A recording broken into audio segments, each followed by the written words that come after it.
Ew, welcome Gomez Garage. It's a lovely, lovely sunny day. Oh, I went to a barbecue yesterday down at Gary's. Oh man, I stuffed myself. Didn't have poop this morning. For those who play Ark Survival, you know what I'm talking about. Anyway, so what am I up to today? I'm in the garage. I've got my 100-metre extension lead out. You've seen the film, and got me lathe rigged up. I've had lots and lots and lots of carbon fibre turn up today that I had made and ordered from China. It's not bad stuff actually. I mean, I wouldn't build a plane out of it, but for what I'm doing, it's going to be fine. I'm going to be doing some carbon-clad regulators. I had a lot of requests for them, very popular. I've got some more 1.5 cans I'm going to be doing. These are working exceptionally well. Yeah, not bad at all. They're actually better than the 2.0 cans because the walls are so much thinner. And then by the time I've machined all the excess off, they just work exceptionally well. So we'll be doing that today. A few other bits and bobs, and I'm going to be putting the end to that Sheridan that I showed you in one of the films before. We'll be putting an end to that. The little rod that goes down and compresses the CO2 bulb, we've got to make some parts for that.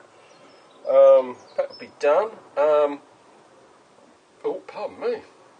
I'm going to be starting to look to get into the air rifle or air gun market as well.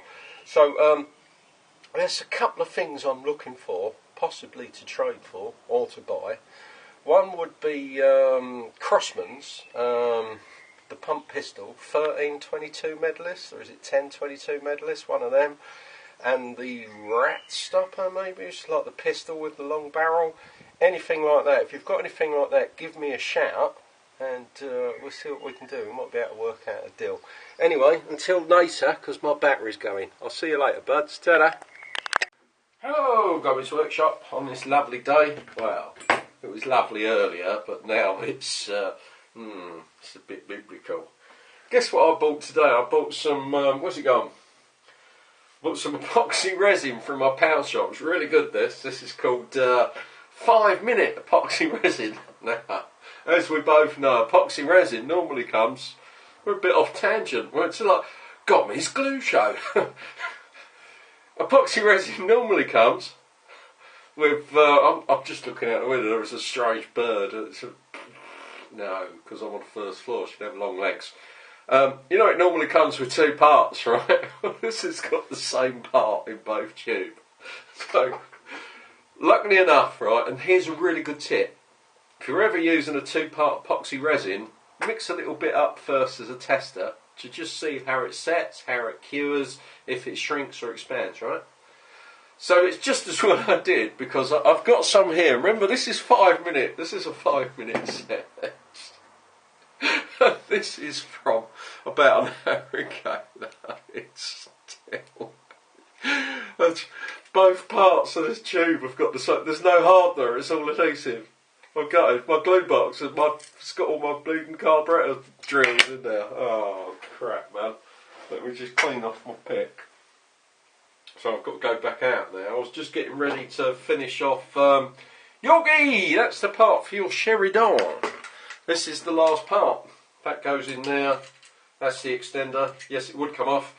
What I've got to do, a bit of epoxy resin. I didn't want to make this whole head again. The old idea is to keep the budget down on this gun. That just goes on there like that. That's your extender. And then that will be resined in place, remembering that this alloy part is free to turn. Oh, it was free to turn.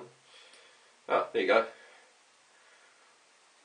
Oh, actually, I could use some thread lock. I don't know if the thread lock I've got is strong enough to glue those two together, so I won't do that. If I had bearing lock, I'd do it. So I've just got to get some epoxy, glue that together, and your gun's done, dude. Just listen. Oh, I just love that. Yeah, Mossberg, baby. Anyway, so covering on from yesterday for the carbon fibre bits. Remember our American chap, Dominic, we did the, hang on, I'm wobbling the camera about. We did the custom G1 with the black and red parts. Anyway, so I was going to do the carbon fibre clad regulator for that. And of course the carbon fibre didn't turn up in time, but now it has done. Look at that little regulator, isn't that lovely? Hang on. Oh, pardon me. What this is, that's it, just unscrew that reg.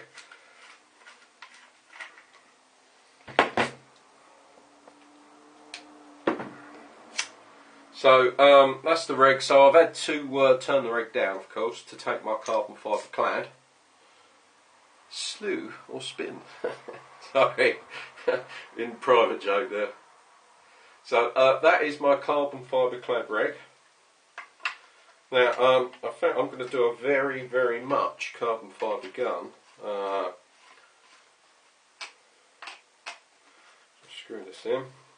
So this is another one I've been making up out of parts.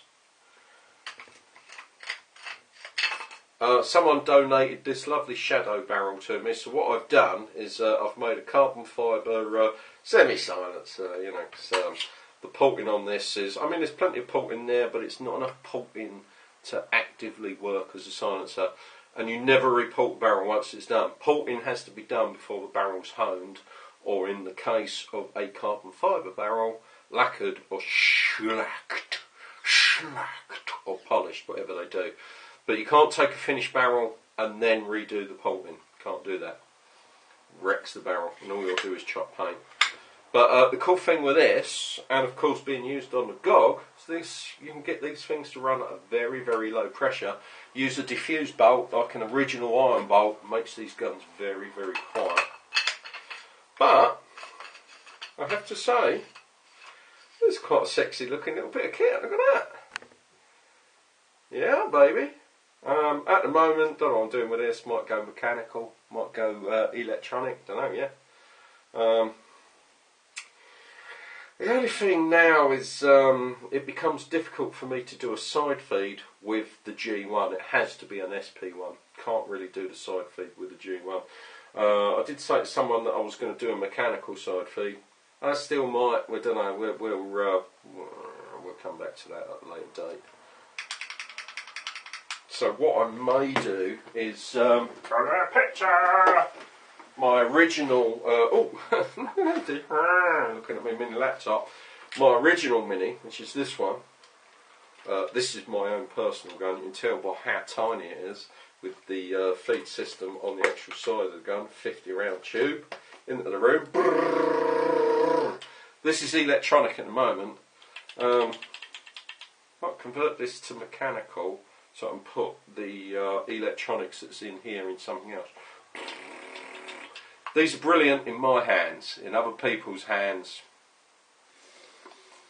you've got to have a certain technical level, yeah? It's like going from a bolt action bloody Mauser to a caseless G11. You've got to go in steps. So, two different types of these regs. There's the short series and the long series. There's about ½ inch in them. But I don't think I'm going to bother making short ones anymore. Too much work. I'm doing some more cans. Doing them in the old Chaos sort of setup again. I've had more of these types out for testing, and a lot of people have been doing back-to-backs with these and my original cans with just the one big expansion chamber on, and most people seem to prefer these. They said break less paint, they seem to be more gentle. The bolt has a staggered acceleration like ABS on a car, so it's not that you'd ever see the staggering with your eye, but when we did this with the old Olnac cam, which is the super fast cam, you could actually see the piston stuttering, and that's good. And we got the idea from PDS KTM WP suspension systems. Don't use a raising rate in their suspension linkage. They have like a piston that stutters in the suspension system. Anyway, talk about go off on a diversion, but it's all to do with hydrodynamics, right? That's about it for this lovely day. And until later, I will catch you and no one. See you later. Bye bye. Bye.